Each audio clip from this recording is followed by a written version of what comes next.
Mi nombre es Jaime Fonseca Ortiz. Me siento descendiente de los afro y orgulloso de mi raza. Nací en una familia afro donde todas mis tías, mis tíos fueron trabajadores. Por ejemplo, mi madre, Petra Pérez, el oficio que ella hizo toda la vida fue lavar ropa en la orilla del río, planchar ropa con las planchas esas las planchas de carbón que existían. Era un metal que lo ponían a la nafe, a la brasa, y de ahí se lo pasaban a la ropa con vela para que no dañara la ropa. Y además de eso, ella fue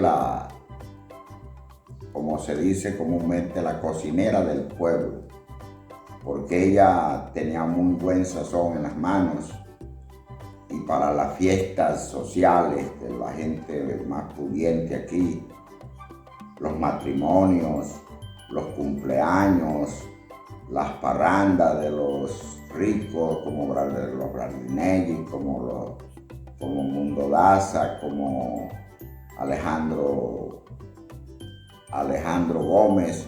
Ella era la que le preparaba las comidas. Yo recuerdo que yo de pequeño me iba con ella a donde iba a preparar las comidas, y yo me llevaba un pote de avena, y ahí me echaba ella mi poquito de comida y yo me lo traía. Además de eso, ella jarreaba agua del río con las latas en la cabeza, y le pagaban. Ella vendía el agua y le daban alguna remuneración por eso, porque antes aquí no había agua y había que ir a buscar el agua al río. Ellas iban con latas en la cabeza, y nosotros, los que teníamos burros, lo traíamos en burro. Sucesivamente cortábamos leña para ellas poder cocinar los alimentos. Además de eso, los familiares mías, mis tías, tía Ana, tía Marcia, tía Ananda, tía Franca. Franca fue una mujer que se dedicó a planchar y a lavar a toda la gente pudiente, principalmente al doctor Solano, a su familia, a Lola Redondo, a toda esa gente. Y Franca, además de eso, hacía arepas en la mañana para vender, las cuales ella nos las entregaba y nos decía: entréguenle a fulano tantas, a fulano tantas y a fulano tantas. Y esa era una entrega que hacíamos nosotros de las arepas que buscaban la gente aquí más pudiente para desayunar. Además de eso, mi tía Franca y mi mamá Petra tenían una costumbre que todavía no se ha perdido, porque los familiares de ellas, las hijas de tía Franca, como Rosa, como Ledis, conservaron eso de que ellas todas las mañanas hacían una cantidad de papeletas de café, y eso era toda persona que pasaba por la calle llegaba a tomarse un tinto, y eso fue una costumbre de ellas toda la vida. Mi mamá Petra tenía una costumbre que ella diariamente, en la primera cochada de café que hacía, que lo hacía a las 4 de la mañana, hacía 5 o 6 papeletas de café almendra tropical en ese entonces.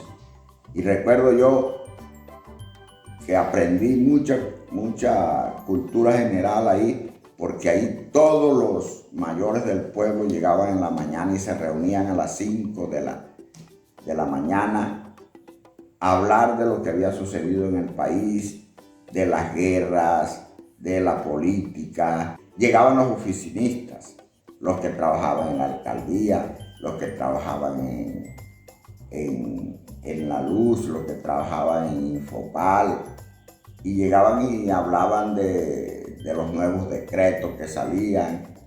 Y yo aprendí mucho de eso, de la cultura general, por esas personas que llegaban a donde mi mamá en todas las madrugadas, todas las mañanas, a tomarse ese tinto, que era un tinto sagrado, sagrado para ellos.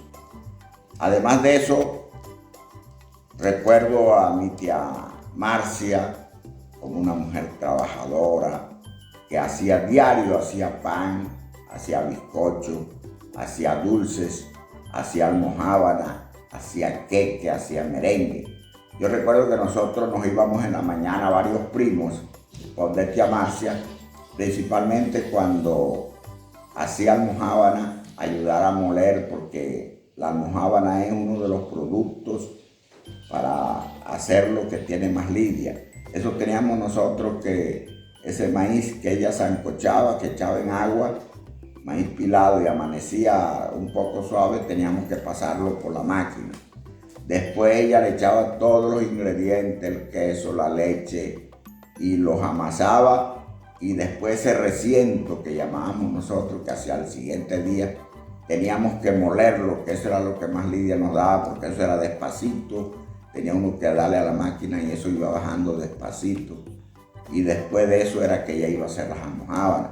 La ayudábamos a amasar, porque cuando eso no había motores para amasar, todo lo hacíamos nosotros, le dábamos el punto a la masa, era a punta de mano, unos tablones grandes, y ella nos los ponía a nosotros ahí, y nosotros comenzábamos a darle a esa masa, hasta que ella no lo miraba y decía, bueno, ya está en el punto, no dejábamos nosotros de amasarlos.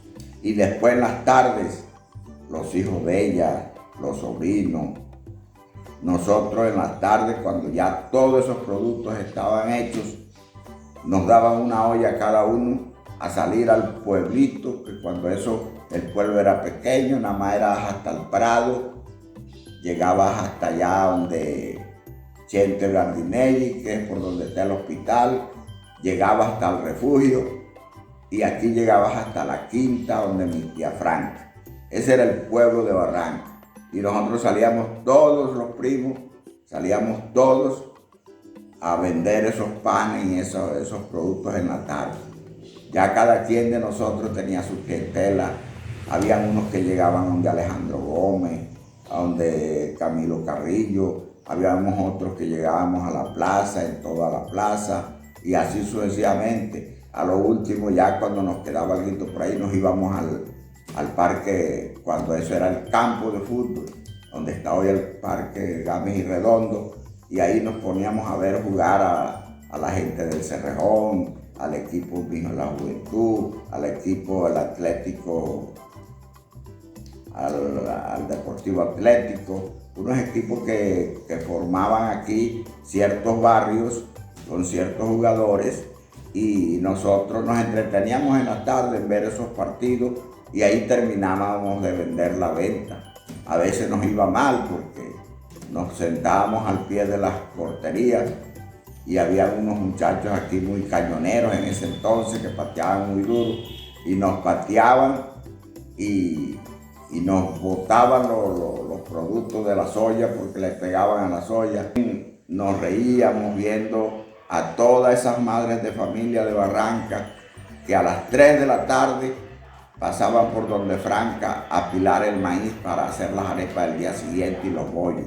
Ahí, porque allá donde Franca fue donde hubo un pilón grandísimo, un pilón que pilaban hasta 3 mujeres al mismo tiempo, con las manos de pilón, y tenían una práctica que no se chocaban las manos de pilón. Y ahí todas ellas iban todas las tardes a pilar ese maíz y a ventearlo para sacarle la flecha. Y nosotros, la mayoría de nosotros, principalmente yo, fuimos criados con agua de maíz. El alimento que nos daban a nosotros era agua de maíz, porque como tía Franca todos los días hacía arepa y hacía bollo, quedaba esa agua de maíz tan sabrosa, espesita, y ella a cada hermana le mandaba una olla de agua de maíz de esa, y nosotros, la mayoría nos alimentamos con eso. A veces, para irnos para el colegio, como no tenían nada, nos daban un bollo con agua de maíz, nos daban una arepa con agua de maíz y con eso nos íbamos nosotros para el colegio. Claro. También tuve un tío que fue una eminencia entre la familia de nosotros que se llamaba Nino Pérez. Mi tío Nino fue un tío que él perdió la vista, pero ese hombre tenía una destreza para hacer los bozales y los hocicos para amarrar los burros. Hacía los hocicos para amarrar los burros y tenía una práctica, él era ciego y tejía esa cabulla, ese hilo y hacía esos bozales tan perfectos que cuando los dueños de fincas que iban a mandarle a hacer los bozales y los cabrestos, cuando los probaban en los burros, no tenían ni en los caballos, no tenían necesidad ni de hacerle esto ni lo otro, porque los hacía perfectamente a la cara, a la cabeza del caballo y de los burros. Era un hombre tan perfecto en esa maniobra que los hacía lindos. Él mismo tejía el hilo, él mismo tejía todo. Y era un hombre tan ladino y tan experto que ya él sabía los billetes de a $1, los billetes de a $2, los billetes. Él manejaba los billetes con una perfección para entregarlos. Era tanto así que ese tío de nosotros viajaba de Barranca a Valledupar en los buses a comprar sus materiales para hacer sus bozales y todo eso. Él solo en un bus viajaba a Valledupar y hacía sus compras y se venía en un bus de allá de Valledupar. Pedía ayuda allá que lo llevaran al transporte y se venía y él mismo iba a los almacenes y contaba su plata y entregaba su plata completa y todo para comprar los materiales. También tuvimos un tío político, el marido de tía Franca, que era un experto para hacer las enjalmas. Ese hombre tejía el junco, ese junco con que se hacen las esterillas para ponerle a las enjalmas de los animales, que ya eso casi no se usa, eso lo usaban antes. Ese hombre era tan perfecto para hacer una esterilla de eso con ese junco, lo manejaba a la perfección. Y de eso sobrevivíamos nosotros, de esos productos que ellos hacían.